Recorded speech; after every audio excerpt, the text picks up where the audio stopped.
Hello दोस्तों, welcome to my channel और आप लोग का स्वागत है हमारे चैनल पे।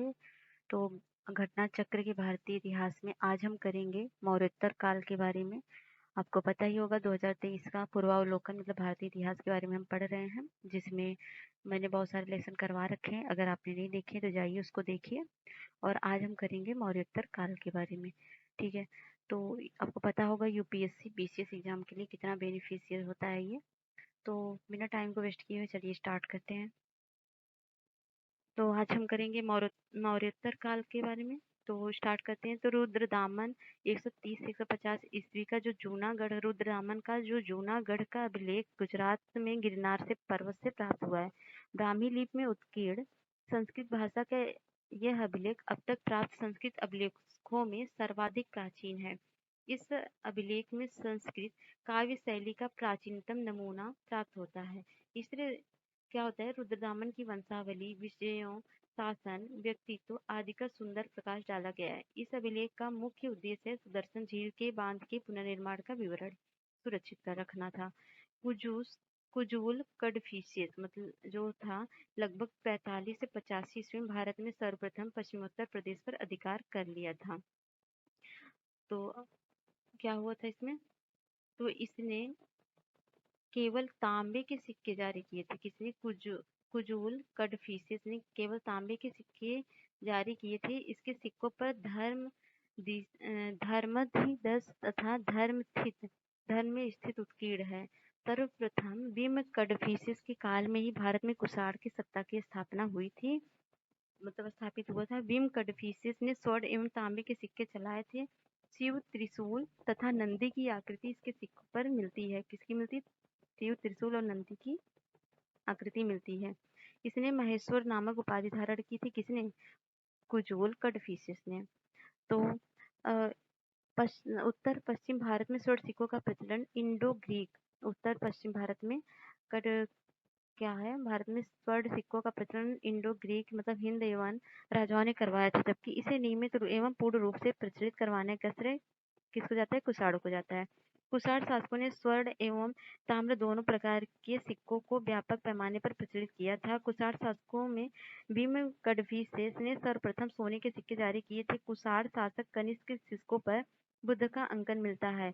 एधैवो का प्रमाण पुराण, अष्टाध्यायी एवं बृहद संहिता इत्यादि ग्रंथों से प्राप्त होता है। इनका साम्राज्य दक्षिण पूर्वी पंजाब तथा राजस्थान के बीच था। इनके सिक्कों पर कार्तिकेय का अंकन मिलता है। यधों के कनिष्क के सारनाथ बौद्ध अभिलेख की तिथि 81 ईस्वी है। यह प्रतिमा मथुरा से लाकर कनिष्क के राज्यारोहण मतलब 78वीं ईस्वी के तीसरे वर्ष सारनाथ में स्थापित की गई। कनिष्क ने रबतक अभिलेख में 4 शहरों के नाम उल्लेख मिलते हैं। यह है साकेत, कौशाम्बी, पाटलिपुत्र तथा चंपा। जैन ग्रंथों के अनुसार विक्रमादित्य जो 57 ईसा पूर्व के उत्तराधिकारी हो 135 विक्रम संवत में शकों ने पराजित कर इसके उपलक्ष्य में शक संवत चलाया था। तो जैन ग्रंथों के अनुसार क्या था? विक्रमादित्य के उत्तराधिकारियों को 135 विक्रम संवत में शकों ने पराजित करके इसके उपलक्ष्य में शक संवत मनाया था। सॉरी, इस प्रकार इसकी प्रारंभिक तिथि 135 माइनस कर देंगे 57 से, फिर 78वीं ईस्वी आती है। अधिकांश इतिहासकारों ने कुषाण शासक कनिष्क को इसका प्रवर्तक माना है।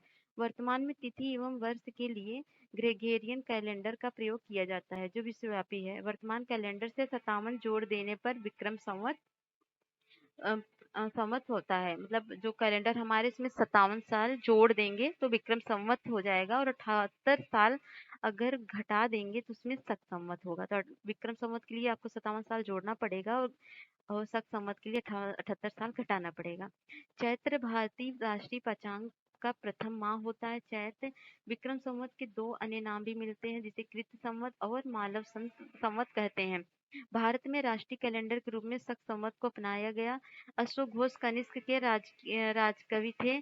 सौंदरानंद, बुद्ध चरित तथा सारिपुत्र प्रकरण उनका प्रमुख रचनाएं हैं।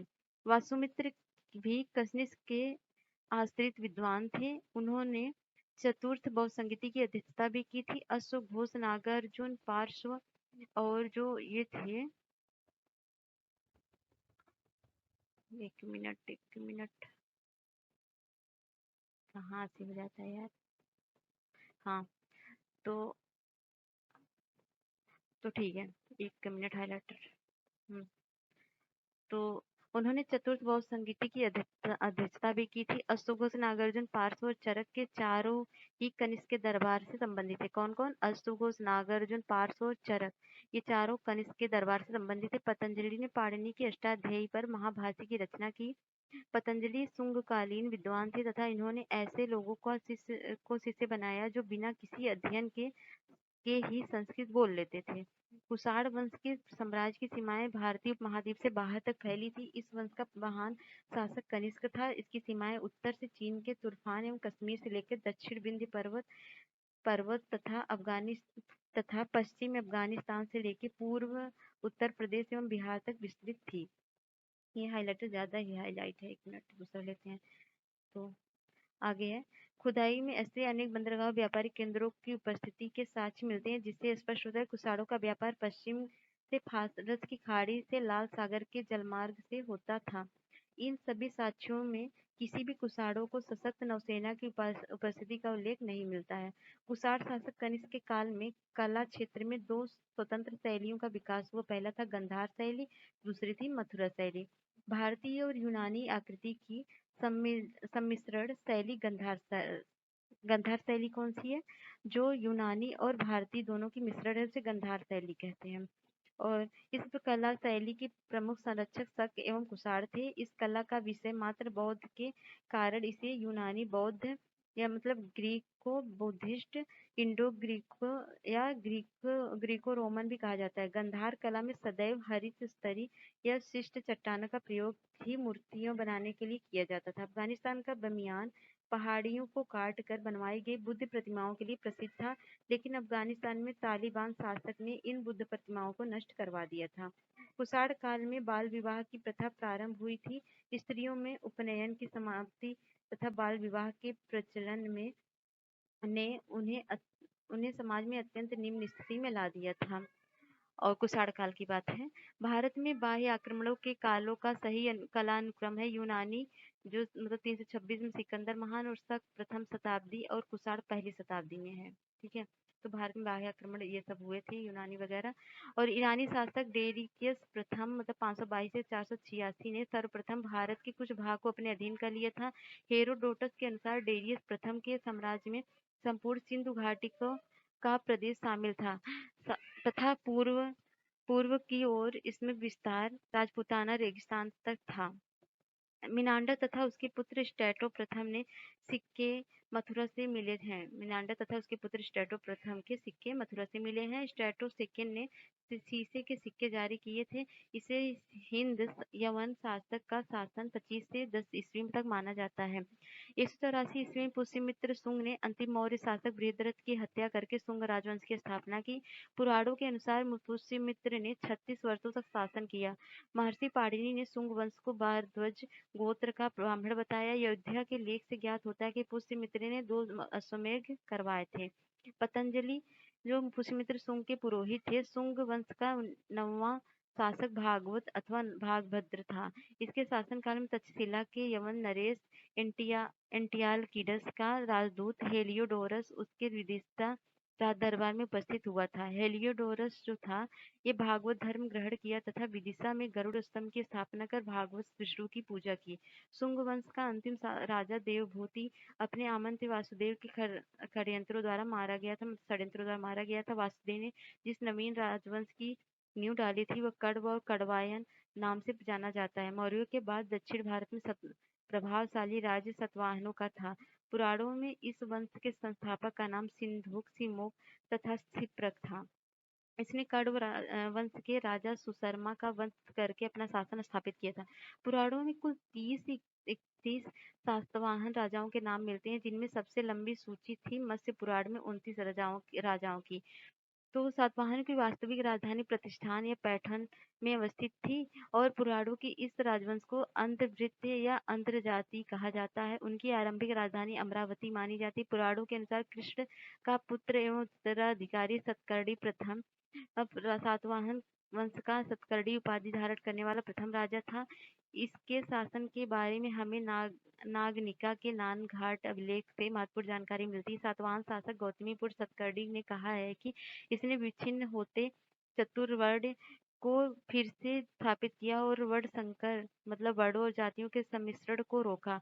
इसी कारण इसे वर्ण व्यवस्था का रक्षक कहा जाता है। गौतमीपुत्र सतकर्णी को नास्तिक अभिलेख में अद्वितीय ब्राह्मण तथा वेदों का आश्रय कहा गया।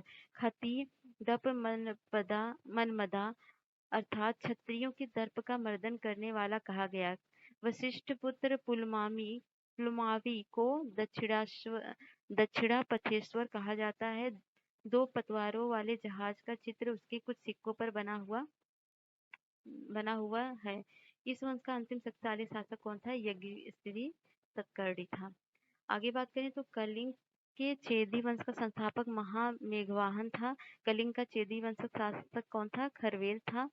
खारवेल प्राचीन भारतीय इतिहास के महान सम्राटों में से एक था। उड़ीसा के प्रांत के भुवनेश्वर से 3 मील की दूरी पर स्थित उदयगिरी पहाड़ी की हथी गुम्फा से उसका एक बिना तिथि का अभिलेख प्राप्त हुआ। इसमें खारवेल के बचपन की शिक्षा, राज्याभिषेक तथा राजा होने के बाद 13 वर्षों तक शासन काल की घटनाओं का क्रमबद्ध विवरण हुआ है। यह अभिलेख खारवेल का इतिहास जानने का एकमात्र स्रोत है। इस अभिलेख से पता चलता है कि खारवेल ने दक्षिण के 3 राज्यों चोर चेल पांड्य को पराजित किया था और पांड्य शासक से उसने गधे से हल चलवाया था। इसका जैन धर्म के प्रति भारी झुकाव था। पूर्वी रोमन साम्राज्य जस्टिनियन को सर्वाधिक प्रसिद्धि उसके न्याय संबंधी सुधारों से मिलती है। जस्टिनियन रोमन कानून के प्रमुख संशोधन के लिए उत्तरदायी था। तो ठीक है, तो इसने चोर चेर और पांड्यों को पराजित किया था। जब गधों से पांड्य से उसने गधे से हल चलवाया था। ठीक है, आगे क्वेश्चन पे आते हैं। चलिए क्वेश्चन करते हैं। निम्नलिखित में से किस हिंदू वंश शासक ने शीशे के सिक्के जारी किए थे? तो किए थे स्ट्रेटो सेकंड ने। निम्नलिखित शासकों में से किसके सिक्कों पर सकर्षण एवं वासुदेव दोनों अंकित हैं? तो वो अंकित हैं अगाथोक्विलिस के ने। निम्नलिखित में से कौन सा एक अन्य तीनों के समसामयिक नहीं था? तो बिंबिसार, गौतम बुद्ध, मिलिंद या प्रसेनजित।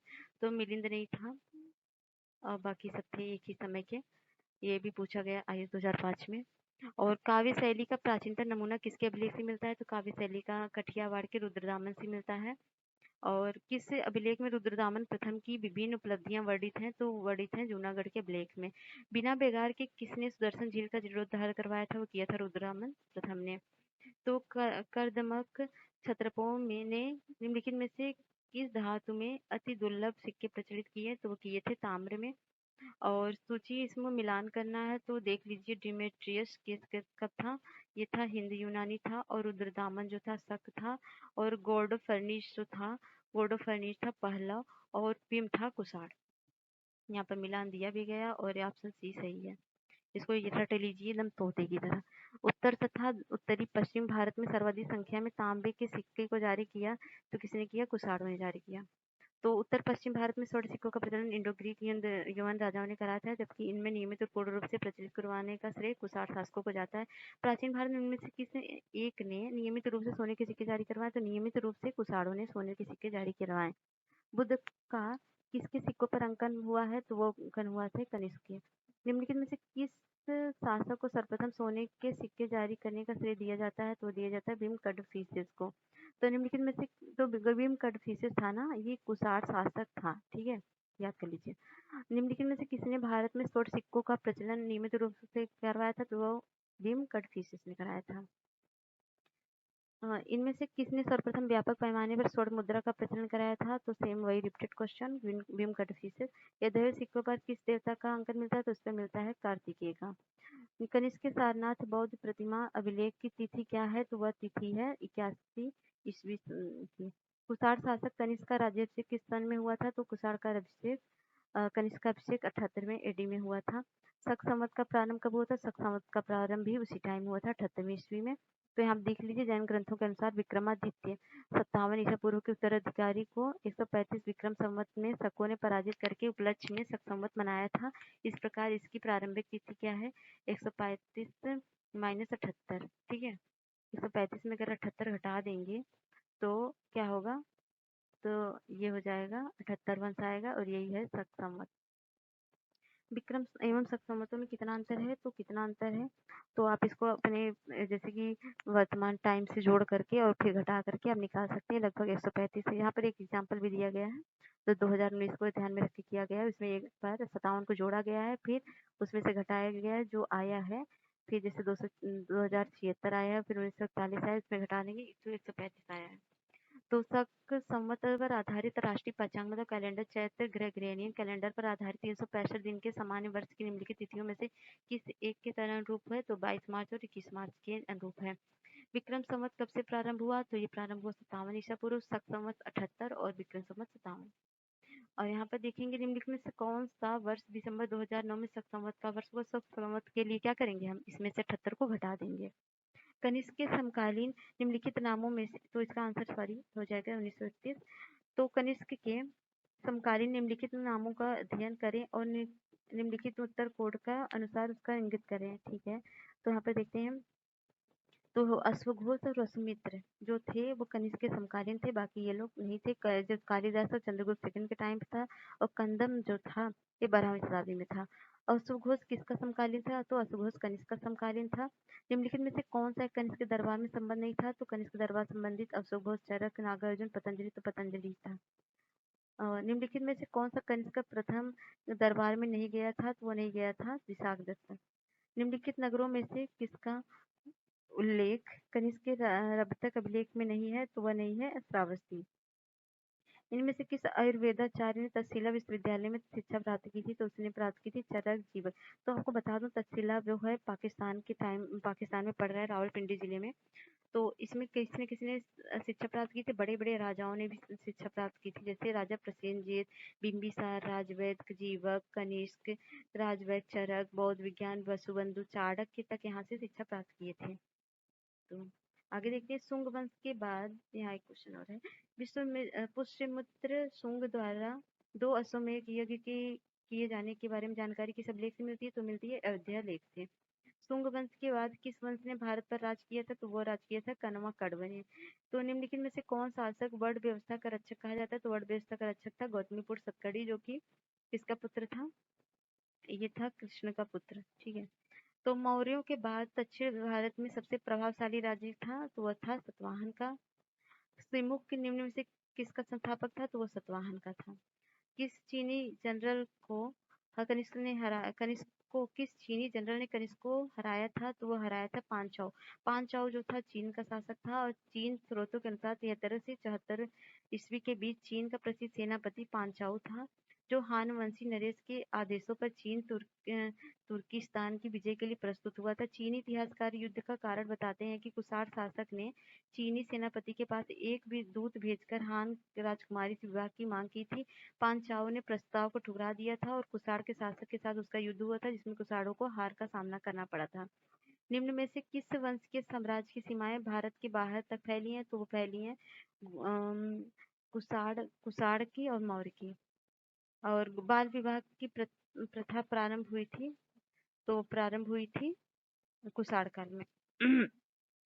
तो कुषाण काल में बाल विवाह की प्रथा प्रारंभ हुई थी। स्त्रियों में उपनयन की समाप्ति तथा बाल विवाह के प्रचलन से समाज में अत्यंत निम्न स्थिति में ला दिया था। इस युग में विवाह की आयु और कम करके 8 से लेकर 10 वर्ष की आयु की कन्या को विवाह करने के लिए उपयुक्त माना गया था। निम्नलिखित युग्मों में से कौन सा एक सही सुमेलित है, तो वह है हड़प्पा सभ्यता, चित्रित धूसर मृदभांड, और कुषाण जो है वो गंधार कला शैली, यही सुमेलित है, बाकी नहीं है। कला की गंधार शैली निम्न में से फली फूली किसमें से, कुषाणों के समय का फली फूली थी। आगे मिलान देखना है किसका नहीं है सही, तो कुषाण स्वर्ण तथा ताम्र, गुप्त जो है स्वर्ण एवं रजत, और सतवाहन स्वर्ण, तो सतवाहन वाला गलत है, और कलछुरी सही है, स्वर्ण रजत एवं ताम्र। तो सतवाहन जो थे ये भी स्वर्ण रजत एवं ताम्र के सिक्के चलवाए, ये जो थे चांदी, तांबा और शीशे के सिक्के चलवाए थे। तो आगे देखते हैं, ये भी मिलान करना है। तो गंधार कला कुषाण के टाइम का है, और जूनागढ़ का ब्लेज रुद्रदामन और मिलिंद पन्नो मिलांडर, और तक्षशिला जो थी पतीक थी। यहाँ भी मिलान, ये मिलान जो चीज सही है, यहाँ पर देख लीजिए, कंधार, कुषाण, जूनागढ़, रुद्रदामन, मिलिंद पन्नो मिलांडर और तक्षशिला पतीक। अफगानिस्तान का बमियान प्रसिद्ध था, तो ये आपको पता है बुद्ध प्रतिमा के लिए प्रसिद्ध था, जिसको तालिबानियों ने नष्ट कर दिया था। जो कला शैली भारतीय और यूनानी आकृति का सम्मिश्रण है, उसे क्या कहा जाता है, उसे कंधार कहा जाता है। गंधार कला शैली किसका है? वही रिपीटेड क्वेश्चन, भारतीय यूनानी कला का मिश्रण है। और यहाँ पर दिया है निम्नलिखित किस मूर्ति कला में सदैव हरित स्तरित चट्टान का प्रयोग किया जाता था? तो वो किया जाता था गंधार मूर्ति कला में। तो प्राचीन काल के भारत पर आक्रमणों के संबंध में निम्नलिखित कथन में कौन सा सही कालानुक्रम है? तो वह है यूनानी, शक, कुषाण। पहले यूनानी आए थे, फिर शक आए थे, फिर कुषाण आए थे। तो यहाँ पर भारत में बाह्य आक्रमण के कालानुक्रम है, यूनानी आए थे जिसमें सिकंदर आया था, और शक आए थे, फिर कुषाण आए थे। भारत पहला ईरानी शासक जिसने भारत के कुछ भाग को अपने अधीन कर लिया था वो कौन था? डेरियस प्रथम था। तो ईरानी शासक डेरियस प्रथम 522 से 486 ईस्वी में सर्वप्रथम भारत के कुछ भाग को अपने अधीन किया था। हेरोडोटस के अनुसार डेरियस प्रथम के साम्राज्य में संपूर्ण सिंधु घाटी का प्रदेश शामिल था तथा पूर्व की ओर इसका विस्तार राजपूताना के रेगिस्तान तक था। पर्सिपोलम एवं नक्शे रुस्तम के शिलालेखों के अनुसार पंजाब भी इसके साम्राज्य में शामिल था। निम्न राजवंशों में सबसे पुराना राजवंश था कौन सा था? सातवाहन का। और आंध्र सातवाहन राजाओं की सबसे लंबी सूची किस पुराण में मिलती है? तो मिलती है मत्स्य पुराण में। और सातवाहनों की राजधानी अवस्थित थी, तो वह अवस्थित थी अमरावती में। निम्न में से कौन सा स्थान सातवाहनों की राजधानी थी? तो वह थी प्रतिष्ठान में। तो निम्नलिखित शासकों में से किसके लिए एका ब्राह्मण प्रयुक्त हुआ था? तो एका ब्राह्मण गौतमीपुर सतकर्णी के लिए प्रयुक्त हुआ था। सातवाहन शासक गौतमीपुर सतकर्णी को नासिक अभिलेख में एका ब्राह्मण कहा गया, जिसका अर्थ है अद्वितीय ब्राह्मण।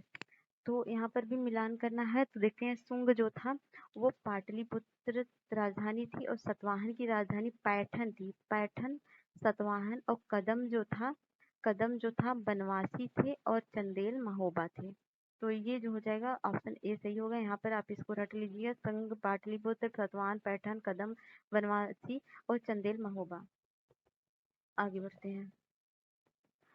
हाँ, निम्नलिखित में से कालानुक्रम व्यवस्थित करी कौन पहले आया था, कौन बाद में आया था? तो सतवाहन आए थे, वकाटक चालुक्य सीधे सीरियल वाइज है, तो इससे ऑप्शन सही है। नीचे दिए कथन कारण दिए गए हैं, इसको मिलान कर इसको देखते हैं। सतवाहन काल में संस्कृत के साथ प्रकृत व अन्य लोक भाषाओं का विकास हुआ। सतवाहन राजाओं ने साहित्य रचना के लिए संस्कृत तथा अन्य लोक भाषाओं का वो अपनाया। तो ये कथन कारण दोनों सही है। तो ये RO 2017 में क्वेश्चन पूछा गया है। सतवाहन शासक के संदर्भ निम्नलिखित कथनों में कौन सा सही कथन है? सतवाहन नरेश प्रकृत भाषा के पोषक थे। सतवाहन कला में कला के लोक पक्ष को अधिक प्रोत्साहन मिला था। तो ये जो दोनों ऑप्शन सही है। आगे है निम्नलिखित कौन सा युग्म सही सम्मिलित नहीं है? तो यह नासिक, गौतमीपुर, हाथी गुम्फा, खारवेल, भीतरी जो पुलकेशिन द्वितीय और गिरनार क्या है? रुद्रदामन फर्स्ट। तो इसमें तीसरा नहीं है, भीतरी पुलकेशिन द्वितीय वाला सही नहीं है, बल्कि बाकी सब सही है। आगे बढ़ते हैं। निम्नलिखित में से किस वंश के शासकों में पुराणों में श्री पर्वती कहा गया है? तो कहा गया है इक्ष्वाकु को। तो ये कथन कर दिए कुषाण फारसी खाड़ी और लाल सागर से होकर व्यापार करते थे, उनकी सुसंगठित सेना थी। तो ये गलत है, बल्कि पहला सही है। आगे बढ़ते हैं, तो ये हो जाएगा ऑप्शन सी। राजा खारवेल का नाम जुड़ा है, तो राजा खारवेल का नाम हाथी गुफा अभिलेख से जुड़ा है। निम्नलिखित राजाओं में कौन जैन धर्म का संरक्षक था? तो वो था संरक्षक था खारवेल। और कलिंग नरेश खारवेल निम्न में से किस वंश से संबंधित है? तो संबंधित है चेदी वंश से। और निम्नलिखित राजाओं में से किसका जैन धर्म के प्रति भारी झुकाव था? तो वो झुकाव था खारवेल का। निम्न नरेश खारवेल का संबंध था, खारवेल का संबंध था खारवेल का कलिंग चेदी से संबंध था। इसमें ऑप्शन नहीं दिया है, तो इसलिए ऑप्शन ई होगा। और हाथी गुम्फा का अभिलेख किस शासक के विषय में जानकारी का स्रोत देता है? तो ये देता है खारवेल के विषय में। तो पूर्वी रोमन शासक जस्टिनियन का सर्वाधिक महत्वपूर्ण योगदान किस क्षेत्र में था? तो वह था विधि में। मतलब पूर्वी रोमन शासक जस्टिनियन को सर्वाधिक प्रसिद्धि उसके न्याय संबंधी सुधारों से मिली है। जस्टिनियन रोमन कानून के संपूर्ण संशोधन के लिए उत्तरदायी था। अगला क्वेश्चन है पेरिप्लस ऑफ द इरिथ्रियन किसने लिखी थी? तो लिखी थी ये मतलब किसने लिखी थी? एक कोई नाविक था जिसका नाम क्लियर नहीं है, तो उसने लिखा था। तो एक अनाम नाविक ने लिखा था। इसने भारत में आयात तथा निर्यात की जाने वाली वस्तु के उल्लेख हैं। ठीक है, तो ये सारे क्वेश्चन हो गए और घटना चक्र का सीरीज तो चल ही रहा है, उसको आप ज्वाइन करिए। और ये कैसा लगा वीडियो अपना फीडबैक लास्ट में जरूर दीजिएगा कमेंट बॉक्स में, हम आपके कमेंट का इंतजार करेंगे। मिलते हैं नेक्स्ट वीडियो में, तब तक के लिए बाय।